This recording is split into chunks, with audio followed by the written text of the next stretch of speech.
Welcome to Lariat TV News. I'm Macy Krause. This week we featured an anticipated athletic homecoming and how some students are getting into running shape. And I'm Caitlin Sides. Before we jump into those stories, you may have woken up Thursday with a cell phone that said SOS, and you weren't alone, and here's why. Down Detector said AT&T had service interruptions beginning about 2:30 Thursday morning, affecting more than 73,000 customers around 8:30 a.m. Baylor sent out an alert saying they were monitoring the situation. By mid-afternoon, AT&T said most service had been restored. And I actually restarted my phone to try to have signal, but I was like, what is wrong with my phone? So I didn't have internet, I didn't have data, I didn't have anything. So I basically was doing nothing in my room. The FCC and Department of Homeland Security were reportedly investigating whether the outage was caused by a cyber attack, but the phone service provider said Thursday night the problem was caused by a faulty software update. Students are coming down with common respiratory illnesses all over campus. While flu cases are on the decrease, other sicknesses just won't go away, and that has students frustrated. Macy Krause explains. We're seeing a lot of people who are catching a couple of viruses back to back, and it's very frustrating, and we understand that frustration. It doesn't mean that anything's wrong with your immune system. It doesn't mean that you need antibiotics, which of course don't work in viral infections. What it means is that there's a whole lot of viruses out there right now. Dr. Stern says respiratory illnesses are typical for this time of year, and health center data shows a 4% decrease in COVID-19 cases since January. There's dozens and dozens of viruses that cause colds or respiratory illness, RSV, rhinoviruses, there's other coronaviruses. There are a number that can cause that kind of infection, and we don't test for them because the treatment is basically symptomatic no matter which virus it is. In January, the positivity rate was 31.6% for both influenza A and B, and cases have decreased to 22.3%. One of the problems that we run into every February with Sing is being in a room with a lot of other people that are breathing hard and, singing and things like that. Which spreads a lot of respiratory illnesses that tend to be droplet spread. While the cases remain high with 30 positive for COVID-19 this month, Dr. Stern says the best thing you can do is take the same actionable steps to stay healthy and prevent illness. She says to continue avoiding situations where you are in close contact with others who show symptoms, even if it's just allergies, and washing your hands is always important. For Lariat TV News, I'm Macy Krause. Baylor isn't cheap. In fact, for most students, college isn't cheap, and many students rely on financial aid. Recent changes to the FAFSA form have delayed that application process. In 2023, the Education Department announced a delay. On a normal timeline, the FAFSA would open on October 1st. This year, it soft-launched in December and is only now completely open for families to fill out. However, due to this delay, Baylor won't be able to process financial aid awards until March. This primarily affects students who have to commit to Baylor before May 1st, but the Financial Aid Office has said that prospective students will receive their awards before that deadline. And now, because they have to make an adjustment to the calculation for inflation, that's what's pushed it to early or first half of March is what the Department of Ed's timeline is on that. That's when we're expecting to get the FAFSAs actually processed and sent to us. If you have questions, Baylor One Stop or the Financial Aid Office located in the sub says they have the answers. They still encourage students to fill out the FAFSA as soon as possible. Cure BU, a Baylor nonprofit organization, held a thrift sale Thursday afternoon to help children in need. The group raises money to aid children in developing nations that cannot afford different types of treatable orthopedic surgeries. Every penny raised at the thrift sale will go towards supporting the Cure Children's Hospital of Kenya with hopes to improve quality of life. So in third world countries, they usually have a lot more disabilities that are not as much in the U.S. And if they do have those disabilities, it's usually fixed at birth. Whereas over there, they can't really afford the surgeries, and also they get those disabilities a lot more. So what we do at Cure BU is that we fundraise for those surgeries. Eyes are on Waco next week as Baylor prepares to host a major prayer and worship event. Baylor has been preparing all year for Collegiate Day of Prayer, a gathering of student prayer at college campuses across the country. Baylor is hosting the event for the first time ever, streaming it live nationwide. Admission is free for students, but tickets will be required for entrance into Waco Hall. Students can get tickets through Baylor Church Ministries. The multi-generational tradition has been promoted by most major universities in the country now. They are aiming for a spiritual awakening that could spark at Baylor. If you can't join in person, you can take part online Thursday the 29th at 7 p.m. Next up, students are training above and beyond for a difficult race. While others are reaching even higher, we'll tell you why when we come back. We were born to run. There's a spark in your heart and a fire that's in your eyes. For the hope that you know everything's gonna be alright. Living our best life, taking it all in stride. The light will be a guide. And we were born to run. We were born to run.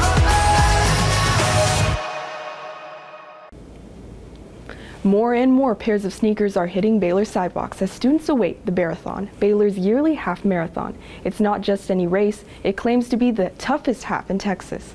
Claire Goodyear gives you the rundown. The Bear Trail is more crowded now than ever, and the Marathon has something to do with that. I'm really nervous. I've never done anything more than a 6K, so nerves are real, but I'm really excited. My experience training so far, I've been running around 2 to 3 times a week. Freshman Dominique Webb only decided training this semester, but some students have had their sights set on the race for months. I actually decided to start training for the marathon last summer. Whenever I went to line camp, I told my whole line camp group that I was going to do the marathon, and I just stuck to it. The marathon is known as the toughest half in Texas, so students are turning their training up to the max. I've been focusing on just strength as well.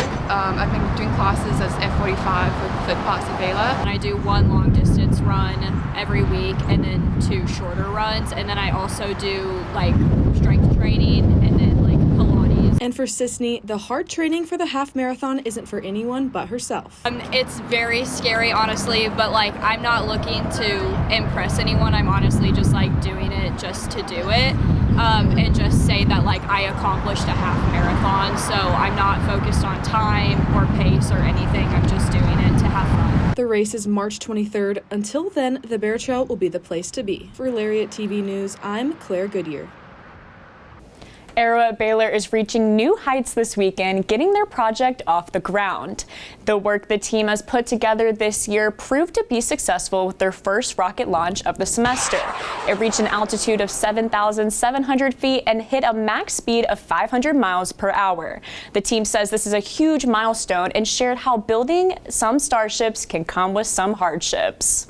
There's definitely a lot that can go wrong. There's different components to it. There's the parachute deploying, or there's just even just the motor working and it going up, and then so I think every time every small part of it works, that's considered a pretty big achievement for us.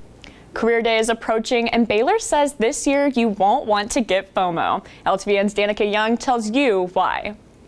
Career Day is right around the corner, and Baylor is calling students to participate, especially if you've never been. As a Baylor student, you're always going to look for your return on investment at Baylor. Best place to find that is at Career Day because you have a captured audience of close to 120 employers who are looking for students across all majors to do all types of jobs. So no matter what year you are or what major you are, make sure to stop by Career Day Tuesday, February 27th, anytime between 2 and 7.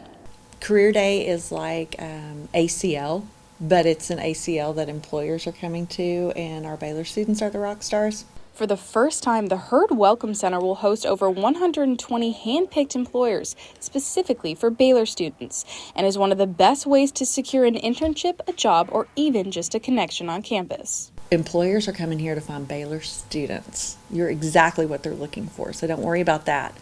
The Career Center says the best way to prepare is to register, look through the employers, and know which ones you might be interested in, and figure out why they might be interested in you. For Lariat TV News, I'm Danica Young. There are a variety of human reactions to war, and those may feel at war whether or not there is a physical war happening. Baylor panelists discussed having hope or being hopeless during war and peace. LTVN's Giera Cottingham gives us a glimpse. The Keystone Center for Religion, Politics, and Society presented a panel of seeking peace in times of war, hope, or hopeless. Moderator David Smith referenced the first president of the United States, who was a huge advocate for peace in war times. Talking about issues of war and peace, because those questions dominated his life. When he was a young man, when he was a middle-aged man, and when he was president, he faced questions of war and peace constantly. Speakers discussed the difference between the state perspective and the human perspective of a war scene, and war also preventing people from simply going home. My mother died in January 2019 at the age of 80, and I was unable to go home and bury her. Because it wasn't safe for me to go home. The panel hopes that soon leaders will step back and look at the human cost of a war zone. For Lariat TV News, I'm Giera Cottingham. A football dynasty is poaching coaches from Baylor, and we'll tell you who. And Baylor baseball showed up just in time for its home opener. Next. Let there be light. Let there be roommates and teammates and strangers who become family. Let there be marching and cheering. Let there be challenging courses and time to share. Scholarship and championships. Let there be groundbreaking and soul-searching. Let there be laughter. Let there be joy. Let there be light. Dave Aranda is looking for 2 new position coaches after losing 3 members of his staff to Alabama and the Baltimore Ravens. On Monday morning, it was announced that Baylor's offensive line coach, Chris Kapilovic, would be joining Kalen DeBoer's staff at the University of Alabama. Kapilovic had only been at Baylor for 2 months after being hired in December of 2023. Late Monday afternoon, Baylor said inside linebackers coach Christian Robinson would also be joining DeBoer's staff at Alabama. Robinson had been at Baylor since December of 2022. Finally, on Wednesday, it was announced that defensive line coach Dennis Johnson would be joining the Baltimore Ravens staff. Johnson had been at Baylor since January of 2020. Dave Aranda has already filled the hole at offensive line coach, hiring Mason Miller, who had previously served as offensive coordinator at Tarleton State. Number 24 ranked women's basketball beat Kansas Wednesday night, and there was one big factor that enabled them to get the win. After a slow start, Baylor women's basketball found their footing and picked up a dynamic 69-61 win versus Kansas Wednesday. The Jayhawks kept the game close, specifically in the first quarter, where at one point Kansas led by 6 and was able to tie the game 5 times. The Bears are using their early game struggles as a lesson on ways to improve before the NCAA tournament. I believe in my team no matter what happened. You know, every team has their moments. And I think for us, it was a great time for us to have our moment because now we're in March. We're about to be in March, so it's time to really tone in. And, you know, all those L's that we took, those are lessons for us. And we learn how to bounce back from those. And I think it was a great time for us to learn those lessons because in March, you don't get to learn those lessons until the next season. So the Bears were able to get a big push later in the game due to the 35 points that Baylor's bench scored. Kansas's bench didn't score at all. We're very unselfish as a team, and we know that we can trust the depth that we have on the bench, and we will also do, like sometimes it's the bench's job to help us get out of a rut, or it's the starter's job. So it's like we share all of the points a lot of the games. That's a strength for us for sure. This is Baylor's second win in a row after a tough 2 losses on the road. Coach Nikki Collin is focusing on strengthening play against the zone as the team prepares to go to Morgantown on Saturday. So I thought we did a really effective job of playing against the zone tonight. Haven't gotten to say that a lot this season, so I thought, we moved the ball well. We got the ball inside out. We got really good shots. We didn't always make them, but we got really good shots against their zone and kind of shot them out of it in the second quarter, so we didn't really see it in the second half. So we're going to have to execute against zone at West Virginia. For Lariat TV News, I'm Claire Marie Scott. 11th ranked men's basketball is facing number 2 Houston in a marquee matchup Saturday morning. The Cougars are currently sitting at first in the Big 12 and coming off a 4-game winning streak. This will be the first time the teams have faced each other since Houston joined the conference.